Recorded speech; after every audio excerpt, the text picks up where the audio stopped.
Olá, este é o podcast do Cinemuses, Cineclube da Música do Espírito Santo. Hoje, como convidado aqui, o querido amigo, sócio e fundador deste cineclube, Diego Scarparo, diretor, produtor, realizador audiovisual, direto de Cachoeiro, de Itapemirim. Um grande amigo. Boa tarde, Diego. Prazer tê-lo aqui comigo nessa mesa, nesse cineclube, em mais um projeto aí pra gente estar fazendo juntos. Eu que agradeço aí a confiança e essa jornada nossa aí, né, bicho? Já tem uns anos aí. Isso aí é mais um projeto. E estamos aí, Cinemuses. O que é pra você o Cinemuses? O que é a música na sua vida, no geral? Como é que você teve um contato com ela? Conta um pouco desse seu início aí, a sua chegada no audiovisual. Rapaz, não foi Godard, não foi Bergman. Foi o Spectrum Man. Não sei se você tem idade, Murilo, pra lembrar do Spectrum Man. Meu irmão via mais do que eu, mas eu conheço também. Cara, foi isso. É a lembrança mais remota que eu tenho de contato com música e com audiovisual, de ficar muito curioso. Que não sei se você vai, seu irmão vai lembrar, não sei se lembra, ver no YouTube. Eu assistia muito, que é as coisas japonesas, né, isso muito antes de, sei lá, dessa onda japonesa. No mundo, Spectrum Man era um cara que era de outro planeta, que se disfarçava num terráqueo e enchia todo mundo de porrada em nome do meio ambiente. E tinha dois macacos de outro planeta, dois símios que ficavam lá tentando pegar ele. E no último episódio, o Spectrum Man encurrala o grande inimigo dele, o Dr. Gore, e o Dr. Gore se mata. Se mata. E o Theo era uma criança. Ele se mata de verdade, assim, de uma forma violentíssima. E aquilo... E o Spectrum Man teve um problema, que ele teve que sumir da Terra, deixar os amigos dele. Enfim, vejam no YouTube. E aquilo eu lembro de ter chorado copiosamente. Foi a lembrança mais remota que eu acho que me bateu, assim, tipo assim, que a tela mexeu muito comigo. Ainda tinha aquela música Spectrum Man, Spectrum... E nessa hora não deu essa música pra dar uma animada, que essa música dá um gás, essa música... Pô, tem um puta groove. Não, essa música era a música de que eu subia no sofá, dava uma voadora no primo que estivesse mais perto. E o primo também se sentia no direito dessa voadora. Então era a hora que o bicho pegava lá na casa da minha mãe.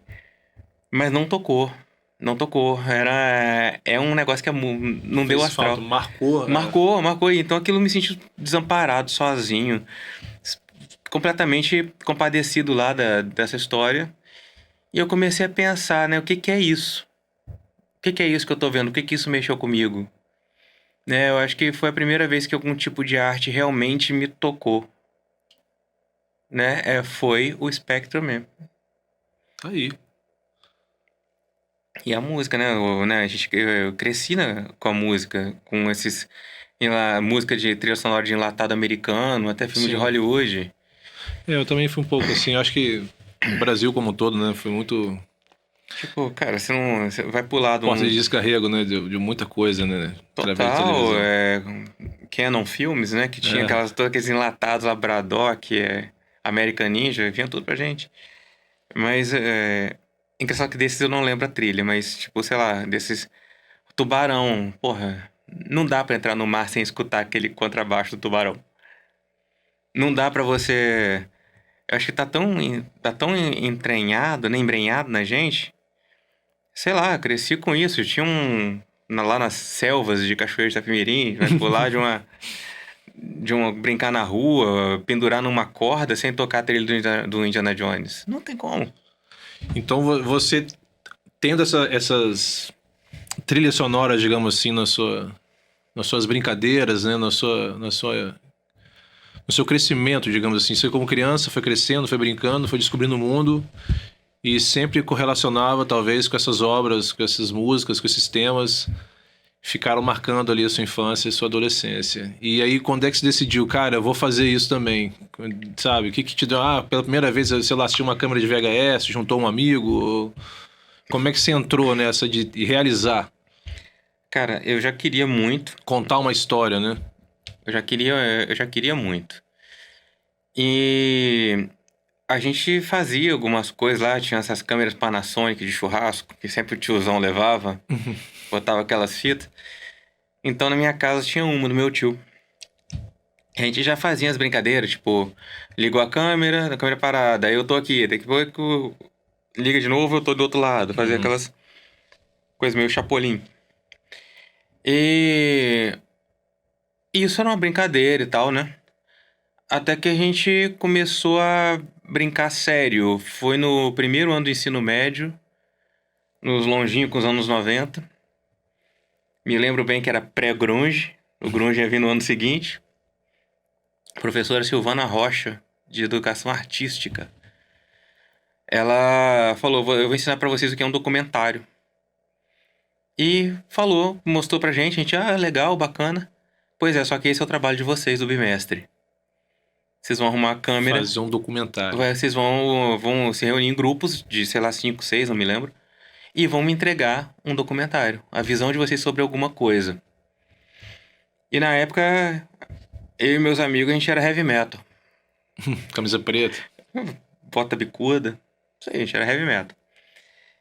E a gente ia mudar o mundo com o heavy metal. O mundo que não entendeu nossa arte. A gente saiu pra gravar, a gente tinha 13 anos. Ó, como é que pode, né? Hoje é impensável fazer isso. Eu peguei a câmera do meu tio, escondido, e a gente foi gravar os metaleiros que frequentavam o cemitério de Cachoeiro à noite. A gente foi passar a noite com os heavy metal no meio do cemitério. O documentário de vocês era esse. Se chamava Headbanger. Interessante é que depois você tem que mostrar a filmagem que você fez, né? Justamente no horário de noite, fugindo com a câmera roubada. Cara, deu polícia, foi toda merda, a galera passou mal, a gente teve que sair correndo. Mas aí o filme foi eleito o melhor da sala, aí depois foi eleito o melhor da escola.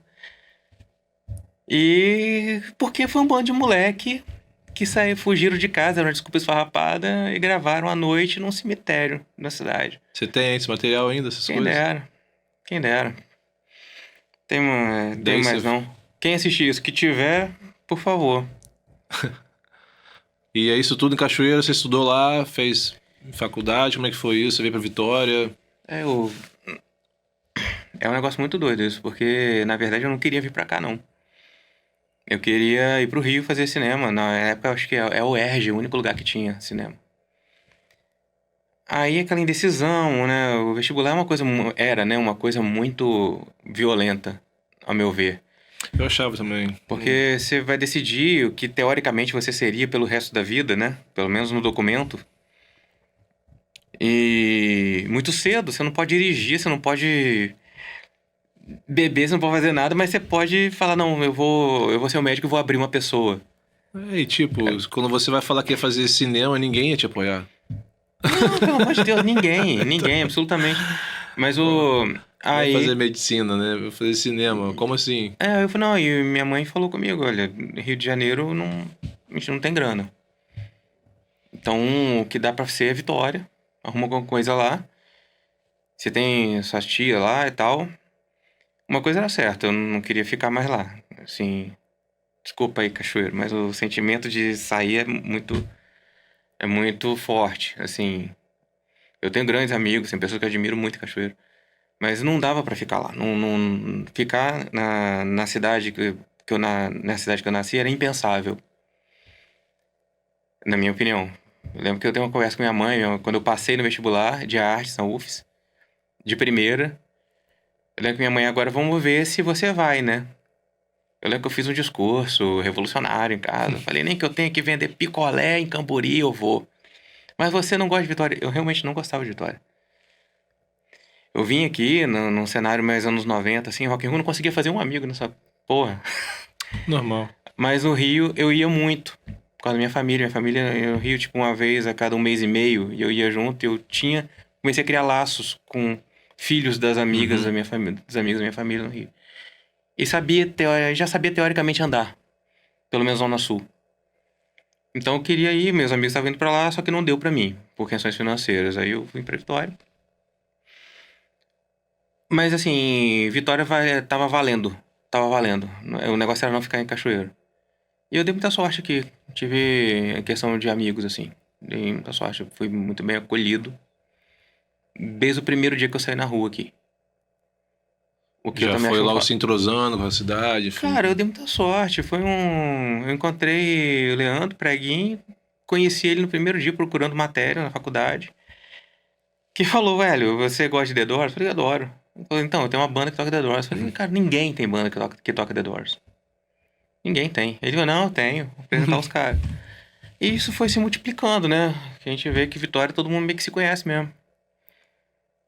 Então eu acho que eu caí uma galera certa, talvez por muita sorte. Né? Na primeira vez que eu saí aqui, eu já conheci muita gente que depois estudou comigo, trabalhei Então, junto. mas isso que eu ia te perguntar, isso aí fazia parte eram pessoas ligadas à sua vida acadêmica mesmo, da faculdade, Sim. tudo. Então a UFSC que foi o seu cartão de visita, né, de entrada, né? A sua porta de entrada aqui em Vitória foi através da UFSC. Foi o grande vetor, eu não sabia nem andar em Jardim da Penha. Eu vim pra cá, fiquei no apartamento, saí pra ir... Na UF você tem que pegar matéria, né? Aí era um corre danado pra você poder pegar matéria antes dos outros e tal. E como polo criativo e produtivo, a UFSC também te abraçou, te recebeu, te colocou, começou a te inserir no mercado também ou não? Você foi fazer publicidade ou qualquer outra coisa que... Então, fui fazer... Eu sabia um pouquinho de nada de CorelDRAW na época. Sabia 0,5 de Photoshop. E a UFES não me deu nada disso, não. Na verdade, a UFES me deu alguns amigos e aí eu tive professores que me abriram bastante a cabeça. Né? Me expandiram para diversas possibilidades artísticas, estéticas.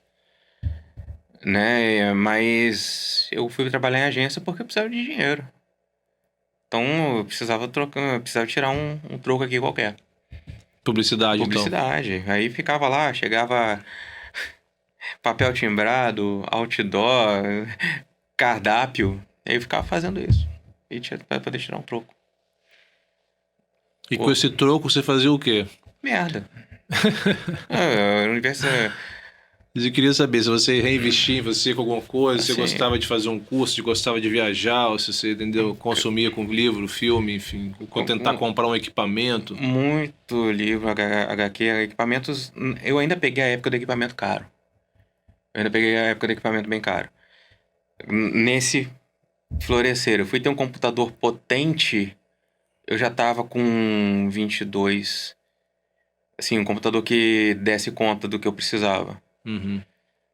Né? Então, eu fui morar no Rio também, né? Tem uma hora que eu tava de saco cheio. Falei, caralho, esse negócio aqui em Vitória não tá dando certo.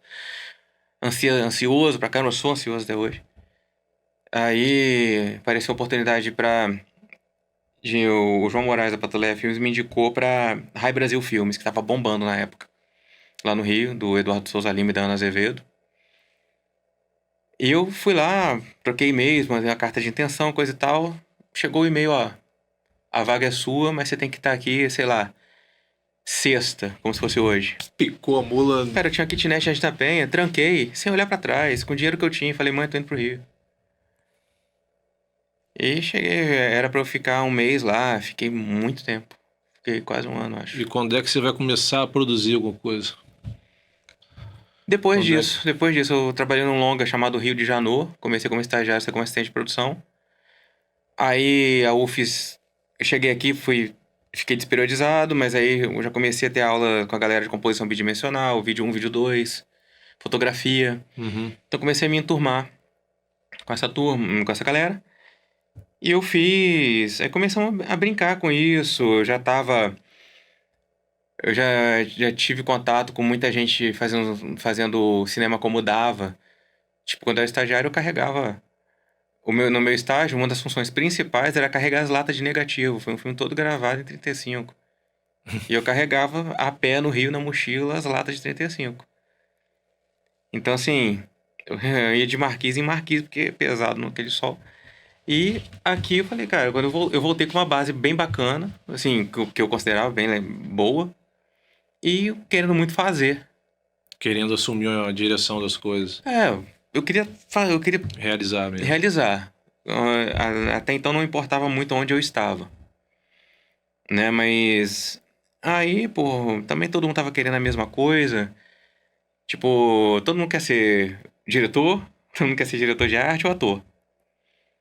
Produtor, Produção só. produção ninguém quer.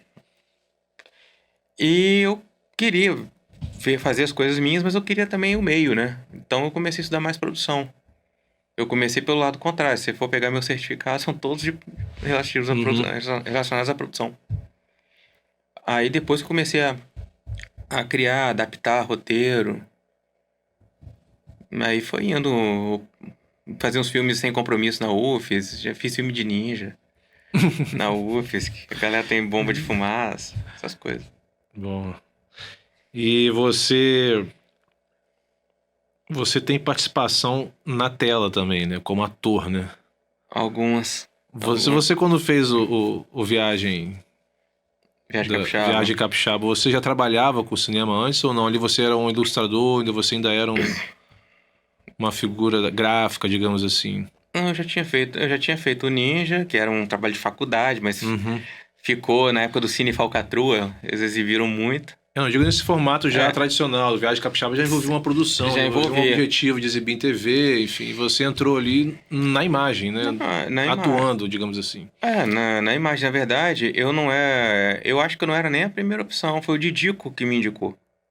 O Didico era a primeira opção, e no Doc TV, né? Isso. América Latina, eu acho. E aí o Didico não foi e me indicou. Falou assim, ó, não... Didico, né, o meu orientador, monstro. Ele falou, ó, eu não vou, mas tem o Scarparo que tem a pegada que vocês querem. Aí me colocou... Aí foi aí que eu conheci seu pai, conheci a função. Todo inseguro, porque desenhar as coisas ao vivo é um negócio esquisito. Minha primeira formação é ilustração, editorial. Desenhar ao vivo é muito esquisito. Né? Eu sou um cara do... Hoje eu sou completamente ao contrário. Eu sou o cara que eu consigo fazer muita coisa ao vivo. Mas na época, a frase do seu pai, eu travado. Afonso vira pra mim. Você tá devendo algum dinheiro pra Caribé? Falei, não. Tá devendo pra mim? Não. Meu tio Rubem? Também não. Então solta essa mão, porra. Faz o que te dá na telha. E eu sou tão agradecido a esse esporro que a frase, que o capítulo que abre o meu TCC é intitulado Tá devendo algum dinheiro a Caribé? Que é sobre desbloqueio. Sim. Criativo. E... Aí foi isso, aí o filme rodou, Viagem Capixaba rodou bastante também. Né? Rodou bastante. Isso eu conheço, enfim, um filme legal pra caramba, que refaz aí essa viagem de Rubem Braga e o Caribé pelo Espírito Santo, né? Você e meu pai, com Jeep vermelho, né? Willis 55. Legal pra caramba. A partir desse ponto, você entra de vez? Ou ainda fica flertando com outras áreas ou não? A partir daí você realmente vai, não, agora é aqui que eu vou ficar. Não, eu sempre flertei muito com a ilustração, mas tá muito ligada à questão imagética, né? Você pega diretores, até outros artistas que também desenham, né? Que são ilustradores. O Sérgio Brito Titãs é um grande ilustrador. Exemplo. Né? O próprio Rubem Braga desenhava também. O Spielberg desenha. Sim. Nossa, né? Falei um monte de bicho grande eu aqui. Mas entendeu? Mas é nessa linha. Então eu sempre flertei muito com isso. A princípio, antes de talvez ser ter essa questão da direção da dramaturgia, eu acho que eu não consigo me livrar da estética. Eu ainda acho que eu sou um esteta antes de pensar. Eu não consigo pensar sem desenhar. Eu não consigo escrever sem desenhar, tá? Pra mim são dois jeitos da mesma coisa. Entendi. Então você, hoje em dia, a sua forma de pensar, de criar, de tudo sempre tá envolvendo rabisco, tá sempre envolvendo traço, e gravura, enfim. Tá envolvendo. Tá envolvendo. O que tá no quadro importa muito. Entendi. Não, E não qual é- foi o primeiro trabalho que você assinou, assim? Então eu vou, Sangue, sabe, assim, esse aqui é o primeiro que eu considero, assim, ó. Sangue Rosa. Sangue Rosa é o primeiro. Que é, é pelo Petrobras Cultural o Que é argumento. animação, É uma né? animação. Na verdade, é uma manipulação de bonecos. Porque a gente fez o projeto pro Petrobras Cultural na época, passamos, o único projeto capixaba que passou naquela temporada. Foi argumento do meu amigo Henrique Gomes. Que eu falei, cara, isso dá samba. Aí passou por diversas versões de roteiro, até que eu, o Henrique e o Daniel Macáquero, que é um puta editor lá do Rio, Uhum. né, a Aquarela Filmes, a Filmes agora, se chama do Rio, abraçou o projeto. Passamos o Petrobras Cultural. E é um xodózinho, porque todos os erros que eu pude cometer, eu cometi nele. Já de cara, já Já de começa. cara, a coisa já ficou pronta pra degringolar, né? Isso, mas havia um controle ali. A gente estava assumindo os próprios erros, entendendo os erros, criando linguagens. Então eu considero ele. Antes eu fui do IDT Copacabana, mas aí havia um controle externo da produtora. Que Então, também é uma animação. é uma animação. Uhum. Mas aquilo foi mais um exercício. Eu acho que o Sangue Rosa, até pela originalidade do Henrique no argumento, é E o que que a gente tem de trilha nesse filme? Noel Rosa. Pegou gravações originais do A Rosa? gente pegou o direito de execução, fomos ao Sonido, aquele estúdio lá do Rio, que, Uhum. pô, super Sim. estúdio.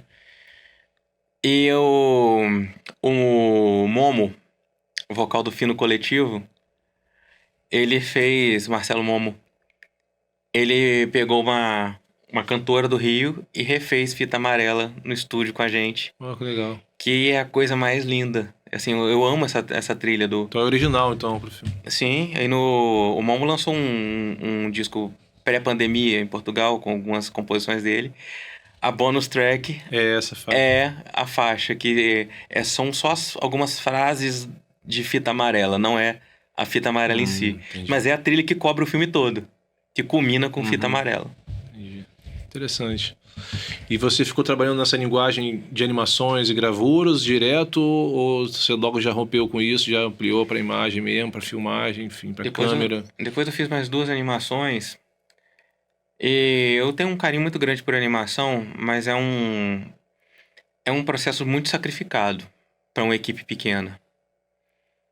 Toma muito tempo, você precisa ter pessoas por um tempo muito longo com você e bem remuneradas, porque são monges. Uhum. São monges, eles vão ficar ali igual o nome da rosa. Aí tenho essas aí, ainda mais duas, depois sangue. Mas aí depois eu comecei a enveredar pelo documentário que eu sempre quis. Aí fiz o Que Bererico Vai Pensar, que é sobre o fascismo, a predileção do interior do Espírito Santo pelos regimes totalitários, em especial o fascismo barra integralismo, né? Uhum. Aí foi até o Wanderson Lopes e o Mirano Schuller fizeram a execução de América América pra mim, que abre o filme, mas eu também preferi muito os silêncios do filme, assim, nesse documentário. Também rodou bastante. Aí depois fiz uns outros menores. Aí chegou a vez do Mesmo Deserto, que é o... Que tem uma trilha espetacular do André Prando, que você desmembrou, enfim, né? Tem uma história aí também, né? Quem desmembrou foi o João Vitor Bissoli, o Marcinho Viana e o Rafael Edi, que fizeram ali um milagre. O Prando, por muito obrigado até hoje, assim, o Prando foi um cara que eu falei, cara, Prando, o filme é esse. E eu queria usar uma inversão no Luz. Porque eu acho que é uma trilha que vai crescer muito o filme. Uhum. Aí mandei o filme pra ele, assistiu e falou, pode usar. Eu, como assim? Pode usar? Peraí, deixa eu mandar os termos, cara. Não, pode usar. Mas eu mandei os termos assim Uhum. mesmo. Cara, aí a gente... É uma coisa maravilhosa ali. É um filme que rodou muito, né? Mesmo no deserto, né? Muito, a gente tava falando, né? Muitos festivais, enfim, muitos países, né? Muito, E cara. você acaba levando a produção, enfim, a música daqui para fora, né? E todo mundo, onde eu vou, a galera, onde esse filme passou, a galera curtiu muito a trilha, curtiu. É um filme que virou uma coisa meio pop underground, assim, tipo, eu parei de contar no festival número 75. Não. Assim, parei, agora eu não tenho mais controle. Aí quando chega um e-mail pra mim, eu acho maneiro, assim, publico.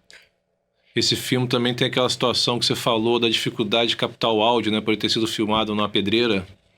Sim. Vocês não podiam interromper uma pedreira para fazer o serviço de vocês, né? Digamos assim, né? Então, existe um ruído, né? Que fica, A gente acabou usando como estética. né? O ruído das máquinas, elas dão o quê de futuro, né? Enfim. A gente pegou um pouco, a gente teve pensando como ia se livrar daquilo, a gente falou, quer saber? A gente não vai se livrar. Vamos gravar um pouco dessa ambiência e vamos harmonizar esse ruído. Tratar o ruído, né? Tratar o ruído e transformar isso numa presença constante. Uhum. Esse é bem legal. Para quem puder assistir o filme depois, vai perceber, né? Que tem um grave, né? Umas coisas e você vai ver que aquilo vai te dando um incômodo, né? E acompanha todo o filme, é bem legal. E a trilha sonora é a desconstrução, né? Da música do André Prando também. Sim, é um filme... Ele é muito baseado em Mad Max. Muito. Então, assim, eu sou fã de todos os Mad Max. E juntei ele alguma coisa de Jodorowsky e virou o mesmo deserto. E é isso. É uma coisa completamente desconstruída, distópica. Aí eu desconstruí a guitarra do Prando. É a guitarra do Prando, mas não é. Mas é. Que tem aquela assinatura. A assinatura poderosa também, que tem na música do Prando. A voz dele, né, mano?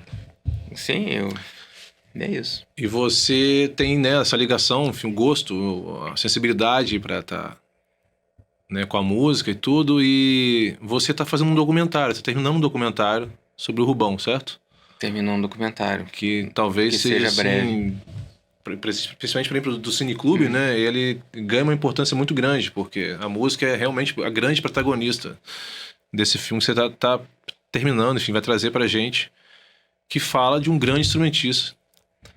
Né? Então você fala um pouquinho pra gente desse documentário, qual o nome dele, qual é a previsão de quando ele vem, qual a história, o que você pretendeu fazer até agora. Cara, Rubão é o seguinte, ele tá há muito tempo sendo gravado.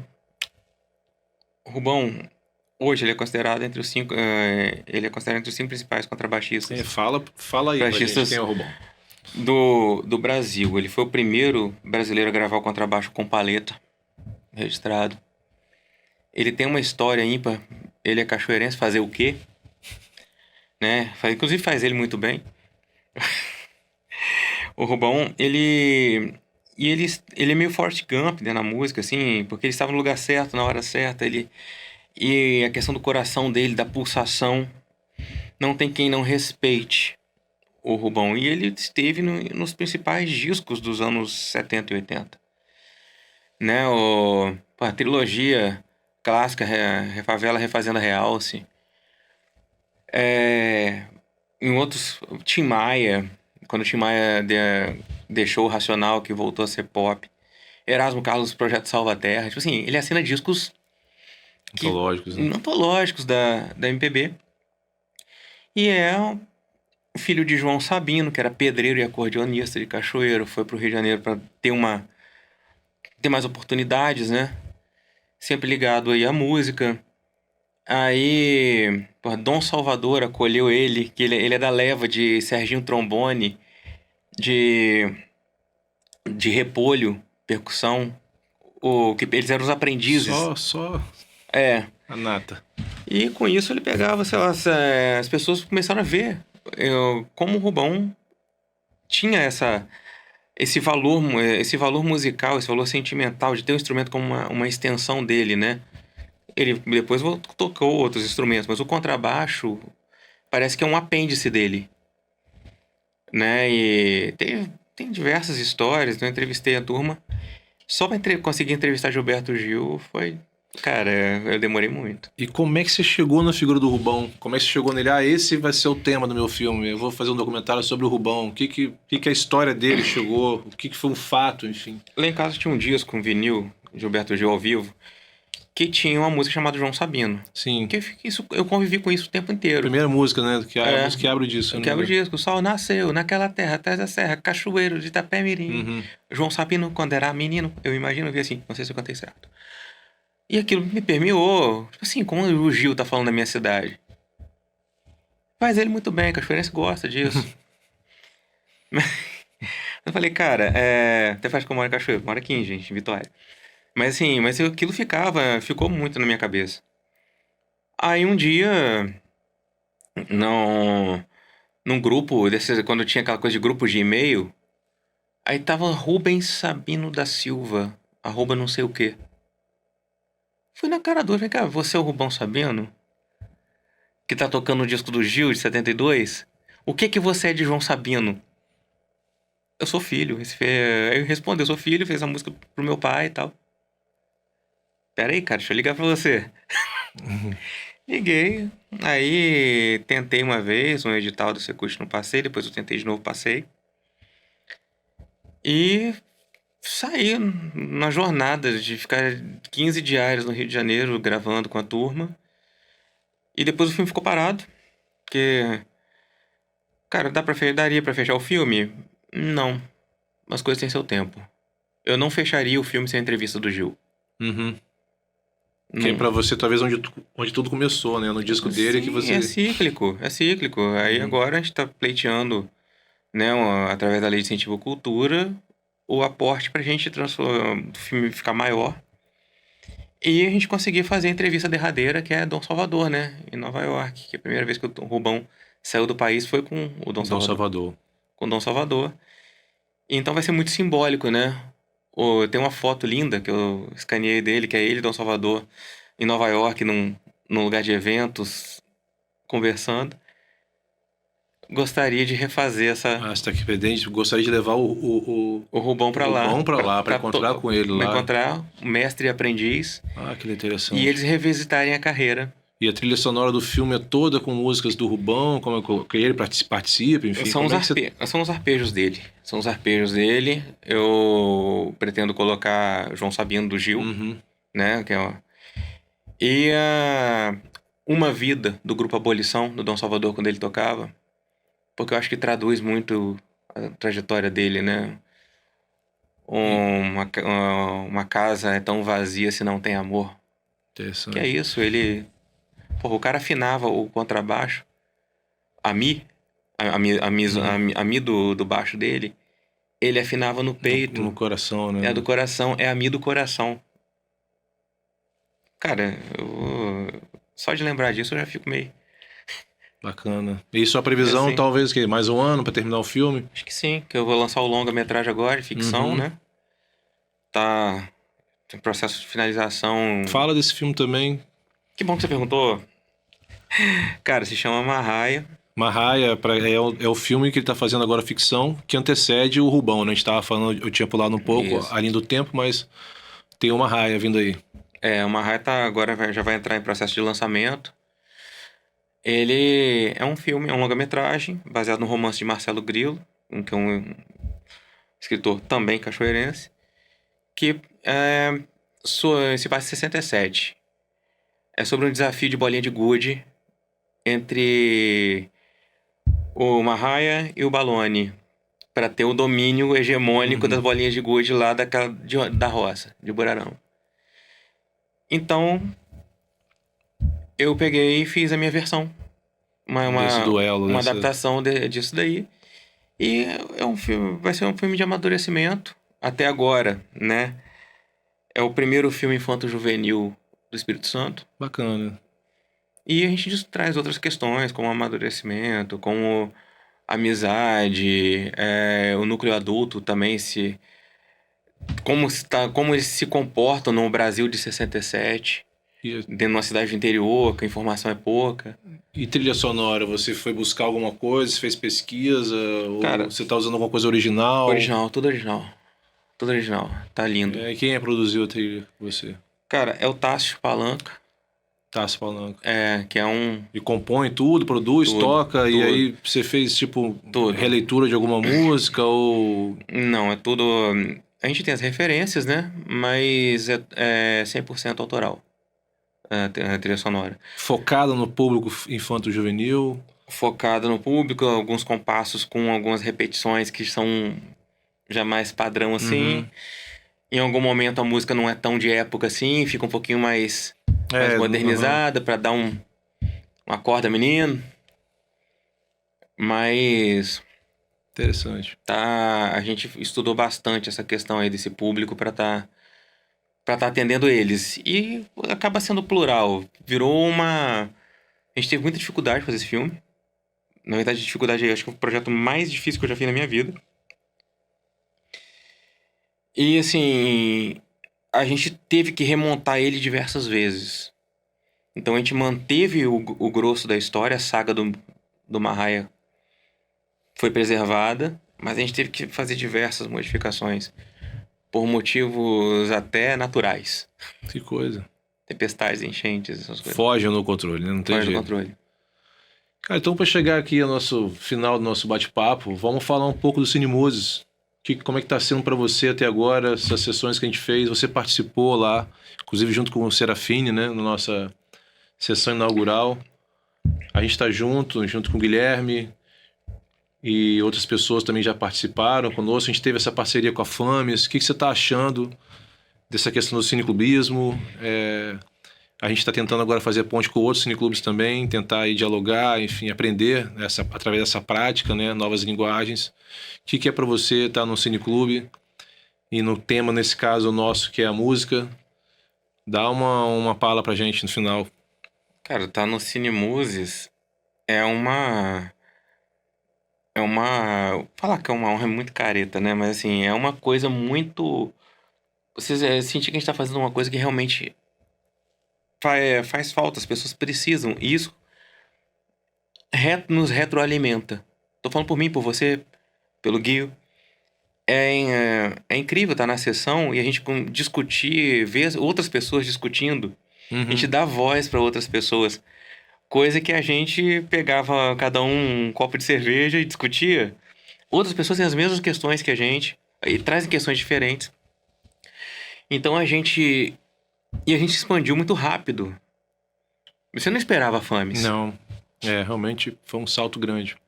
Sabe, e agora a gente tem que sustentar isso. Aqui o podcast é uma conquista. Então a gente tem que... Eu acho que é importantíssimo, eu acho que é um registro único.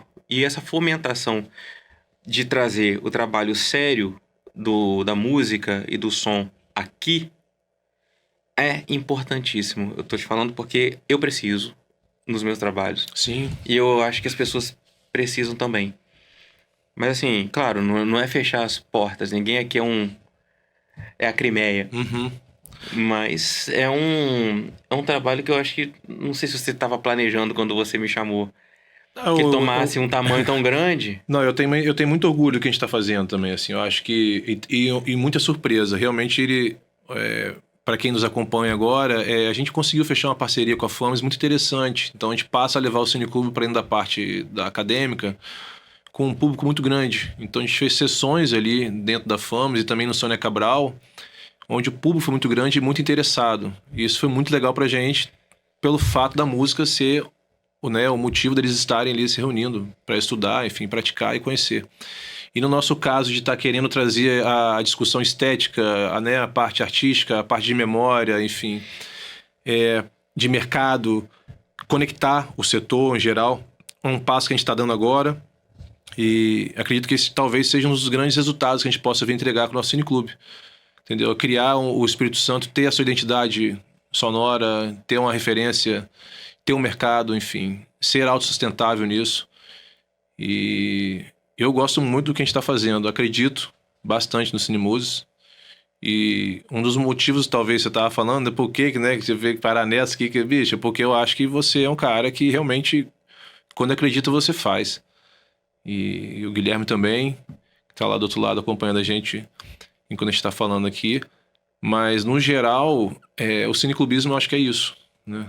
Como o Serafine disse numa outra entrevista, né? São cinéfilos, são pessoas apaixonadas, então que a gente transforme essa paixão que a gente tem em grandes discussões, grandes aprendizados, grande troca de ideias. Então fica o convite também ao pessoal nos seguir na rede social. A gente só tem o Instagram, basicamente, que é o Cine_Muses, e o nosso canal de YouTube também, que você deve estar assistindo esse vídeo. né? E é isso aí. Eu acho que a gente pode... Quer falar mais alguma coisa? Quer deixar uma palhinha? Eu quero cantar. Quer Tô brincando. cantar? Cara, é isso aí. Obrigado e bora pra cima, velho. Vamos seguindo, gente. Vamos ficando por aqui. Mais um capítulo no nosso podcast do Cine Muses, o Cine Clube da Música no Espírito Santo. A gente se vê na próxima.